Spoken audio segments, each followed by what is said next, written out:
Ahoj, ja som Gabriel Trojčák, hlavný inštruktor Tactical Combat Academy. Teraz si ukážeme taktické prebitie alebo plánované prebitie. Pri taktickom prebití riešim krízovú situáciu po dostrelaní, činnosť po streľbe.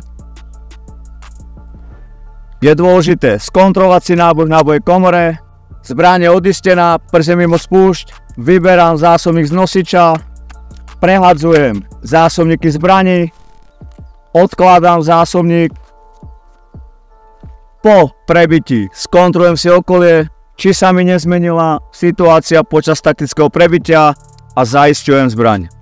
Zásobníky pri taktickom prebití si vyberám z najnedostupnejšieho miesta, ako v tomto prípade stôl. Tu vidíte prázdny zásobník otočený podávačom hore.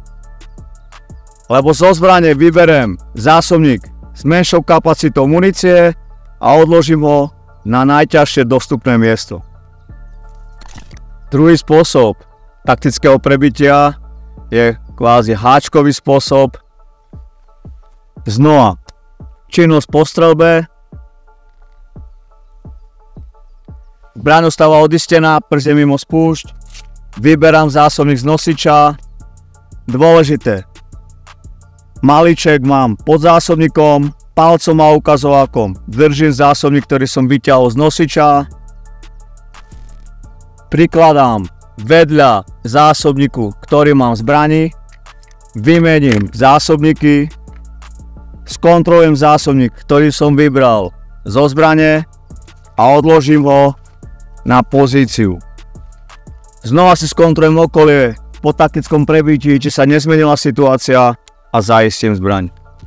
Taktické prebitia na zbrane EZ-58 poznáme dva druhy, teraz si ukážeme ten prvý.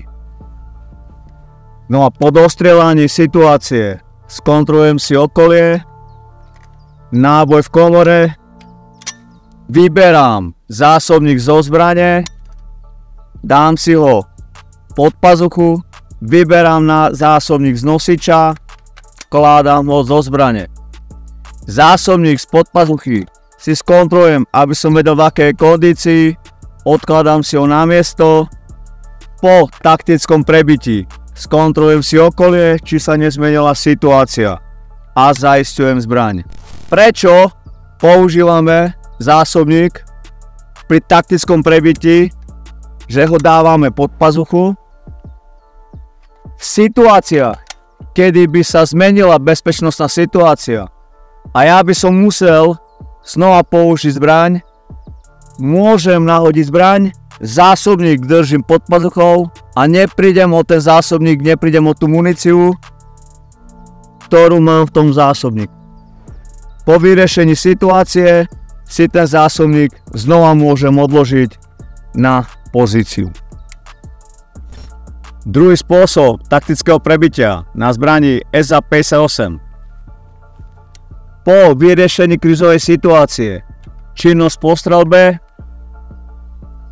kontrola náboja v nábojej komore, zbraň ostáva odistená, prse mimo spúšť. Vyberám zásobník z nosiča, vymieňam zásobníky zbranej, kontrola zásobníka v akej kondícii, odkladám ho na miesto. Po taktickom prebití si skontrolujem okolie, či sa nezmenila bezpečnostná situácia a zaistím zbraň.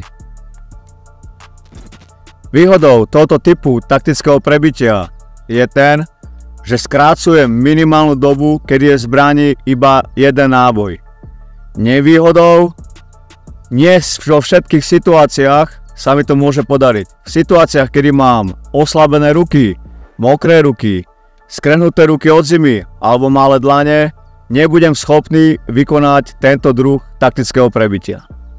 Rovnaké techniky pri taktickom prebití využívam aj na zbraniach typu Kalašnikov. Vždy lepšie takticky prebiť, aby som oddialil dobu, kedy mi dôjde k neplánovanému prebitiu.